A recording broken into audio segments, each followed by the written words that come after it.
అందరికీ నమస్కారం. రామలక్ష్మి కథల ఛానల్‌కి స్వాగతం.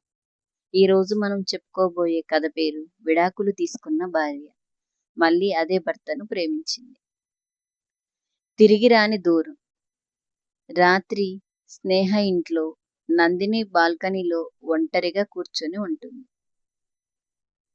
అలా ఒంటరిగా ఆకాశం వైపు చూస్తున్న నందిని ఆమె ఫోన్ మళ్ళీ మళ్ళీ వైబ్రేట్ అవుతూ ఉంటుంది. ఆమెకి అర్జున్ కాల్ చేస్తూనే ఉంటాడు. అర్జున్ ఎన్నిసార్లు ఫోన్ చేసినా నందిని లిఫ్ట్ చెయ్యదు. కొన్ని క్షణాలు స్క్రీన్ వైపు చూస్తుంది. కానీ లిఫ్ట్ చెయ్యాలా వద్దా అని మనసు రెండు వైపులా లాగుతూ ఉంటుంది. చివరికి ఫోన్ సైలెంట్ చేసి టేబుల్ మీద పెట్టేస్తుంది. స్నేహ నెమ్మదిగా నందిని దగ్గరకు వచ్చి, ఎందుకు అర్జున్ ఫోన్ మాట్లాడట్లేదు అని అడుగుతుంది స్నేహ. నందిని చిన్నగా నవ్వుతుంది. మాట్లాడితే నేను మళ్ళీ కరిగిపోతాను. అంటే ఇంకా ప్రేమిస్తున్నావా నువ్వు అర్జున్ని అని అడుగుతుంది స్నేహ. ఆ మాటలు విన్న నందిని కళ్ళలో నీళ్లు తిరుగుతాయి. ప్రేమ తగ్గలేదు స్నేహ, కానీ నన్ను నేను కోల్పోయేంతగా ప్రేమించకూడదు అని అర్థమైందిప్పుడు అని చెబుతుంది నందిని. అదే సమయంలో అర్జున్ ఇంట్లో ఫోన్ చేతిలో పట్టుకొని అలాగే కూర్చుంటాడు. 10 ఫోన్ కాల్స్, 15 మెసేజ్లు. ఒక్కదానికి కూడా సమాధానం రాదు నందిని దగ్గర నుంచి. అర్జున్ ఫోన్ చూస్తూ చాలా బాధపడుతూ ఉంటాడు. నాకు సమాధానం రాలేదని నేనెంతలా బాధపడుతున్నానో, నందిని కూడా నేను ఏ సమాధానం ఇవ్వనప్పుడు అంతే బాధపడి ఉంటుంది కదా అని అర్జున్కి అర్థమవుతుంది. అత్తయ్య దగ్గరకు వచ్చి నిద్రపోలేదా నాన్న అని అడుగుతుంది. అప్పుడు అర్జున్, అమ్మా నేను చాలా ఆలస్యంగా మారానా అని అడుగుతాడు.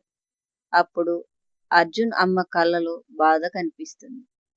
తప్పు చేసిన వారు మారడం గొప్ప విషయం రా నాన్న, కానీ ఎదురుగా ఉన్న మనిషి ఎంతవరకు భరించగలడో కూడా మనం ఆలోచించుకోవాలి అని చెబుతుంది అర్జున్ వాళ్ళ అమ్మ. వాళ్ళ అమ్మ మాట్లాడిన మాటలకు అర్జున్ తల ఉంచుకొని ఉంటాడు. ఇక మరుసటి ఉదయం అర్జున్ ఆఫీస్కి వెళ్తాడు. కానీ ఏ పని మీద తన మనసు ఉండదు. ల్యాప్టాప్ ఓపెన్ చేసి కొన్ని నిమిషాలు ఖాళీ స్క్రీన్ పైని చూస్తూ ఉంటాడు.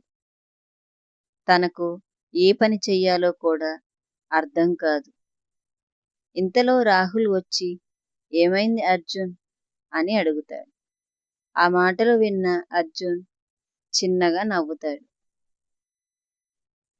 ఇంటిని కాపాడుకోవాలని ఇంటి మనిషిని కోల్పోయానురా అని అర్జున్ రాహుల్కి చెబుతాడు.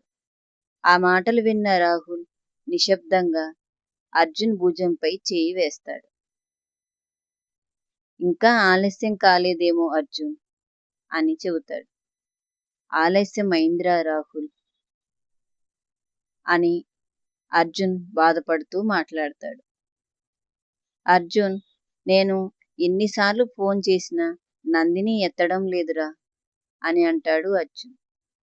ఇక స్నేహ ఇంట్లో నందిని వంటగదిలో స్నేహకు సహాయం చేస్తూ ఉంటుంది. స్నేహ ఇలా అడుగుతుంది, ఎన్ని రోజులు ఇక్కడే ఉంటావు అని. నందిని నాకు తెలీదు అని చెబుతుంది. అర్జున్, ఒకసారి వచ్చినా మాట్లాడవా అని అడుగుతుంది. నందిని పని చేసేది ఆపేసి, నేను మాట్లాడకపోవడం శిక్ష కాదు, నాకు నేను ఇచ్చుకున్న సమయం అని చెబుతుంది నందిని. అలా సాయంత్రం అయిపోతుంది. అర్జున్ నందినికి ఇష్టమైన లిల్లీ పూలు కొనుగోలు చేస్తాడు. స్నేహ ఇంటి అడ్రస్ తెలుసుకొని అక్కడికి వెళ్తాడు అర్జున్. అక్కడ డోర్ తడుతూ ఉంటాడు అర్జున్. స్నేహ వచ్చి తలుపు తీస్తుంది. అర్జున్ని చూసి స్నేహ ఆశ్చర్యపోతుంది. అర్జున్ ఇలా అడుగుతాడు స్నేహాను. నందిని ఉందా అని అడుగుతాడు. ఉంది అని చెబుతుంది స్నేహ. ఒకసారి నందినితో మాట్లాడాలి అంటాడు అర్జున్. స్నేహ లోపలికి వెళ్ళి నందిని వచ్చాడు అర్జున్ అని చెప్తుంది. అప్పుడు నందిని ఏమీ మాట్లాడదు. నందిని ఒక్కసారిగా ఆగిపోతుంది. కొన్ని క్షణాలు మౌనంగా ఉంటుంది. స్నేహ మళ్ళీ చెబుతుంది. నందిని, నీకోసం అర్జున్ వచ్చాడు, బయటికి రా అని చెబుతుంది. కాని నందిని, నేను కలవను, ఒక్కసారి మాట్లాడితే బావుంటుంది కదా అని చెబుతుంది స్నేహ. వద్దు స్నేహ, నేను బయటికి వచ్చి ఇవన్నీ ఎందుకు, వద్దు అని చెబుతుంది. అప్పుడు స్నేహ, క్షమించండి అర్జున్, ఇప్పుడు నందిని మిమ్మల్ని కలవడానికి సిద్ధంగా లేదు అని చెబుతుంది స్నేహ. అర్జున్ తలుపు వైపు చూస్తూనే ఉంటాడు. కాని నందిని రాదు.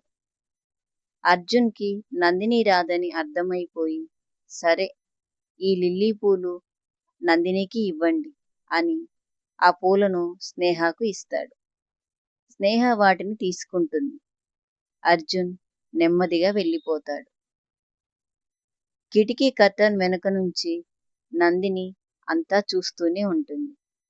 అర్జున్ కారు వెళ్ళిపోయిన తర్వాత ఆమె బయటికి వస్తుంది. అర్జున్ తెచ్చిన పూలు స్నేహ చేతిలో ఉంటాయి. స్నేహ వాటిని నందిని చేతిలో పెడుతుంది. నందిని వాటిని చూస్తూ నిశ్శబ్దంగా ఏడుస్తూ ఉంటుంది. ఆయన మారడానికి ప్రయత్నిస్తున్నారు అంటుంది స్నేహ. నాకు తెలుసు, మరి కొన్ని గాయాలు క్షమించినా మర్చిపోలేం అంటుంది నందిని. అలా 3 రోజుల తర్వాత అర్జున్ పని ముగించుకొని ఇంటికి తిరిగి వస్తుంటాడు. రోడ్డు పక్కన ఉన్న ఒక కెఫే ముందు నందిని కనిపిస్తుంది. ఆమె ఎదురుగా ఒక యువకుడు కూర్చొని మాట్లాడుతున్నాడు. ఇద్దరు ఏదో మాట్లాడుకొని మెల్లిగా నవ్వుకుంటున్నారు. వారిద్దరినీ చూసిన అర్జున్ గుండె ఒక్కసారిగా ఆగినట్టు అవుతుంది. నిజంగా నందిని ఎదురుగా ఎవరతను? నందిని ఎందుకు మాట్లాడుతుంది అని తనలో తాను అనుకుంటూ ఉంటాడు అర్జున్. అతను కారును నెమ్మదిగా పక్కకు ఆపుతాడు. ఆ యువకుడు లేచి నందినికి ఒక ఫైల్ ఇస్తాడు. ఇద్దరు చేతులు కలుపుతారు, అంటే షేక్ హ్యాండ్ ఇచ్చుకుంటారు. ఇదంతా దూరం నుంచి చూసిన అర్జున్ అది ఏమిటో అర్థం కాక తప్పుగా ఊహించుకుంటాడు. అప్పటి నుంచి అతని మనసులో కొంచెం అనుమానం అనేది మొదటిసారి చోటు చేసుకుంటుంది. ఎందుకు నందిని ఇంటి నుంచి బయటికి వచ్చింది అని తనకు అర్థం కాదు. కానీ ఏదో జరుగుతుందని మాత్రం తన మనసులో అనుకుంటూ ఉంటాడు. అదే సమయంలో నందిని కూడా రోడ్డు అవతల నిలబడి ఉన్న అర్జున్ను చూస్తుంది. ఇద్దరు ఒకరి కళ్ళలోకి ఒకళ్ళు చూసుకుంటారు. కానీ ఎవరు కూడా ఒక అడుగు కూడా ముందుకు వెయ్యరు. నందిని రోడ్డుకు ఈ పక్కకు రాదు, అర్జున్ అటువైపు వెళ్ళడు. ఎక్కడి వారు అక్కడే నిలబడి చూస్తూ ఉంటారు. అదే క్షణంలో వారి మధ్య ఏర్పడిన మౌనం ఇంకా పెద్ద గొడవగా మారడం ప్రారంభమవుతుంది. నందినిని తన ఎదురుగా ఉన్న యువకుడితో చూసిన అర్జున్ తప్పుగా అనుకుంటున్నాడా అని నందిని తన మనసులో అనుకుంటూ ఉంటుంది. కానీ ఒకవేళ అర్జున్ చూడకపోవచ్చు కదా అని కూడా మళ్ళీ తనను తాను సంభాళించుకుంటుంది. అర్జున్ నందినిని చూస్తూ మెల్లిగా కారు ఎక్కి వెళ్ళిపోతాడు. నందిని అర్జున్ని చూస్తూ రోడ్ క్రాస్ చేసి బయలుదేరడానికి సిద్ధంగా ఉంటుంది.